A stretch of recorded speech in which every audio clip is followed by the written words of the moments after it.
And the minority in Parliament has kicked against government's request for parliamentary approval for 3 loan agreements amounting to $500 million.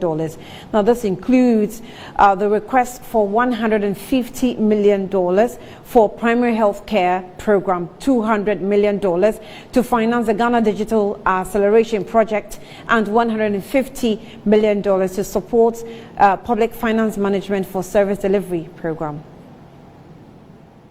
Government is seeking approval for $500 million to fund health infrastructure, digitalization, and the implementation of the Ghana Integrated Financial Management Information System project. Speaking to journalists after a finance committee meeting in Parliament, a member of the committee, Thomas Nyakuampem, said the approval of the loan would only worsen the country's debt stock. He said until Finance Minister Ken Ofori-Atta finishes the House with the country's debt sustainability plans and provides a roadmap to take Ghana out of debt situation, the minority will remain firm in their decision. 3 different loan agreements, one for $200 million and 2 each for $150 million US.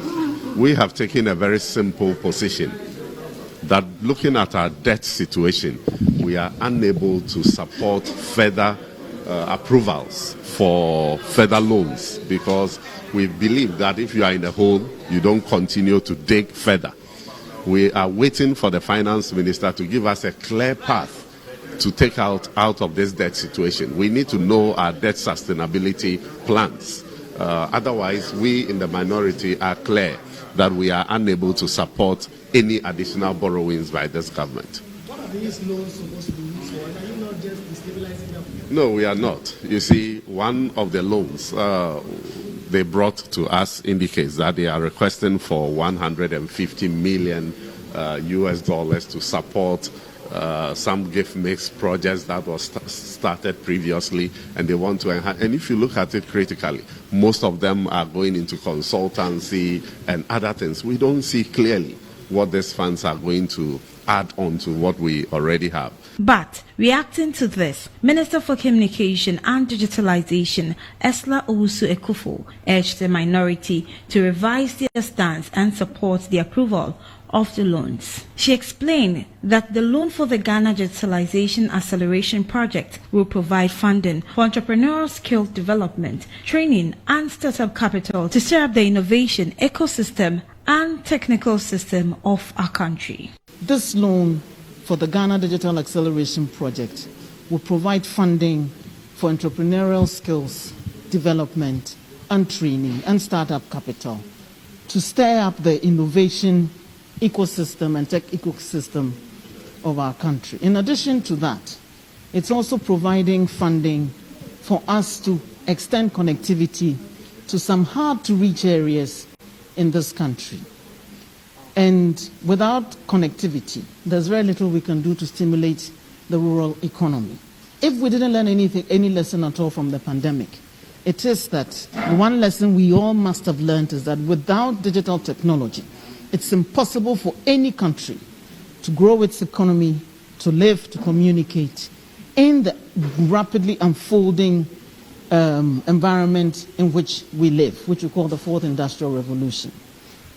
This loan is also looking at the public sector, its connectivity and digital strengthening to enable it to deliver better services to the people. Meanwhile, a member of the Finance Committee of Parliament and MP for Ashaiman, Ernest Nogbe, has been explaining to Abdallah Mohammed, my colleague, why his side blocked the loan agreement. He also says he expects a major tax reduction when the Finance Minister appears before the House tomorrow. Yesterday, the minority members on the Finance Committee blocked the agreement, this loan agreement, brought to you for consideration. Well, we did that because we are looking at our debt to GDP ratio, and we are looking at also the sustainability of our debt in the country. And so we have decided that we will block any loan that will come before us from now till the minister or the government comes to explain how we are going to sustain our debt and how we are going to repay those debts. because we are saying that we can't be in the hole and continue digging. So we can't continue burdening the Ghanaian populace with a loan agreement, etc. Even though the intention may be right, but we are saying that we should hold it for now. Priority is very important in this matter. We will not, accept any other loan henceforth. All right. So you are saying that any loan facility brought to the committee, even if it's even if it's as an emergency loan facility brought to you, you are not going to consider it? Well, it depends. It depends on the circumstances. But for now, they are bringing about $500 million loan, and you realize that all the things that they are saying they are going to use it for, they are not things that we say are emergency. And so therefore those things can be suspended for now, even though the intentions are right. The intentions are very good. One is education, one is health, and one is ICT. They are all perfect, but they are not priority. Where we are as a country now, we shouldn't continue borrowing and adding to our debt to GDP. When you look at our debt ratio now, the sustainability, we have over 450 billion Ghana cedis, and we can't continue adding to that. It's becoming too many. The IMF is saying that we may not be able to, or we are not able to sustain our debt, and so therefore we need to cut all these things before they can conclude even this negotiation. So the more you continue to borrow, the longer it delays for the IMF to conclude on this negotiation. Honorable, lastly, tomorrow the finance minister will be in the House to deliver the 2023 budget statement. What are your expectations? Well, the same rhetoric. Is it the finance minister himself who is coming tomorrow? Yes, he will be. Finance minister, we are all saying we don't want to see him in this chamber tomorrow. If he is very wise and understand the plight of Ghanaians, and also understand that the very people he's working for, the very people he's working with, are saying that we don't want you again, he should just take a backstage. Why should you be saying that you want to work for the very people who are saying we don't want you? Why will you say that you are not taking salaries? And the very people, the salary that you are not, and they are saying that, okay, you just take a backstage, leave the work for another person to do, and you still say you are not going to do it. We are not expecting anything crucial from the finance minister, but we are just expecting that he should come and then remove some of the taxes on petroleum products. The e-levy should be reduced drastically. We are expecting him to reinstate the road tolls. Is very important in this matter. We are expecting him to also review the free SHS at this point in time, because this free SHS is taking chunk of our money. So we are expecting him to do some of these things to see the way forward. Thank you very much. Now, Collins Adumaku-Mensah is a member of Parliament for Fija-Kwabre North constituency and also a member of the Finance Committee. He joins me via phone for more on this. Collins, thank you for your time. You're welcome to Newsbeat. Good afternoon to you. Hello, Collins. Yeah, good afternoon. Great, thank you. Are you in Parliament as we speak? Yes, I am. Okay. It's quite clear that members on the minority side who are also members of the Finance Committee are not well briefed before this loan facility was presented to the House. Is it a case of members on the majority knowing more about it than that of the minority? I'm not too sure the minority side were not adequately briefed. Indeed, when the paper was laid or the request was laid in Parliament, it was distributed to every member's pigeonhole. What was distributed contained all the available and necessary information. If I recall, the requests or the announcement for a finance meeting was given to us probably almost 5 days ago. And so I would be surprised if any member of the minority says that they were not well briefed before the meeting. So do I take it that those on the majority side who are on the Finance Committee, you were satisfied with the information presented to you as the reasons for the loan? Absolutely. And indeed, during the meeting, we had 6 items. 3 were tax exemptions, and we didn't have any problem. There was consensus around all the tax exemptions that were brought. One had to do with the All Africa Games that will be held hopefully next year. We had to give some tax exemptions to two of the contractors, one being foreign, one being local. There was also an issue about tax exemptions related to the construction of the Obichebi-Lamte interchange. If you recall, earlier on, government had signed a contract with the contractors, and as part of the conditions, government was to take care of exempt some taxes for the project to continue. So we didn't have any problem with the first three items. It was when we got to the loan agreement or the loan requests that members from the minority raised issue about the current debt level of the country.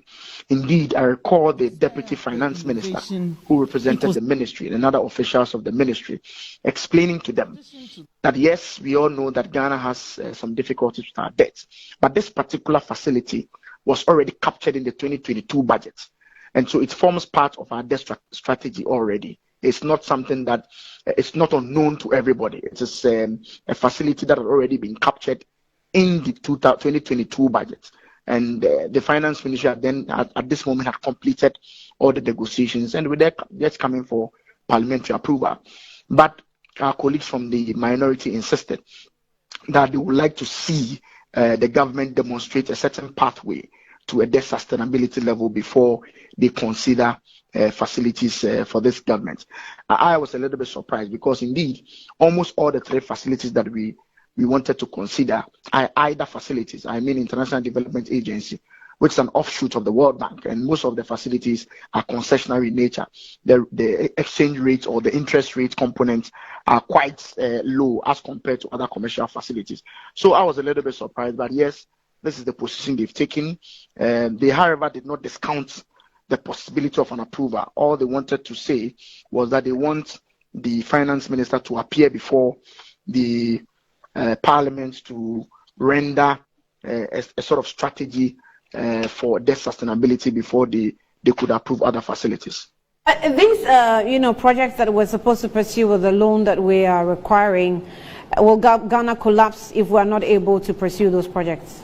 It's not about Ghana collapsing at all. I mean, there was one that had to do with the Ghana Digital Acceleration Project, which indeed, essentially, if you read the document that was presented to us, was to help us to improve upon our cyber security and data protection, which are key issues for development. One other facility, I'm trying to get the document so I could speak to them very well. One other, the All African Games? The All Africa Games was in relation to the tax exemption. For that, we didn't have any problem. There was consensus around that. Okay. And we were able to get that done. I mean, the Accra Digital, a primary healthcare investment, issues about health, building other health facilities, getting equipment to some of our health facilities. So these are very key facilities. And so I'm not too sure if the question is whether, as you put it, if we don't get it done, Ghana will collapse or not. So we have the primary healthcare, we have the public finance management for service delivery program, and then we have the Ghana Digital Acceleration project as well. They are not under emergency, loans securing, right? I'm not too sure if you would describe health, anything that goes to improve our health system as not emergency. I'm not too sure you would describe that as not being emergency. They are very, very critical to the development of this country. Yeah, but Honorable Collins, when I say emergency, I guess you understand when it comes to parliamentary procedures, some loans are sometimes secured under emergencies, and these ones do not fall under that particular category, which is what I mean by emergency. No. This didn't come under a certificate of urgency. No, they didn't come under a certificate of urgency. And that is why we take our time to look at it. We write our report, take it to the plenary for a discussion. It should not be done within a day, right? As in the case of urgency matters. Right. We'll leave it here. We'll see how it goes. So, what are you going to do from here? Because these loans have been declined. Well, as I said, the minority's position was that they would want to see the minister demonstrate a certain path Okay. to debt sustainability. And I'm sure tomorrow's budget statement will give an indication of that particular path. Probably after the budget presentation, we can revisit the issue on Tuesday. MP for Ifija Kwabrin North and a member of the Finance Committee, Collins Adoma, comments that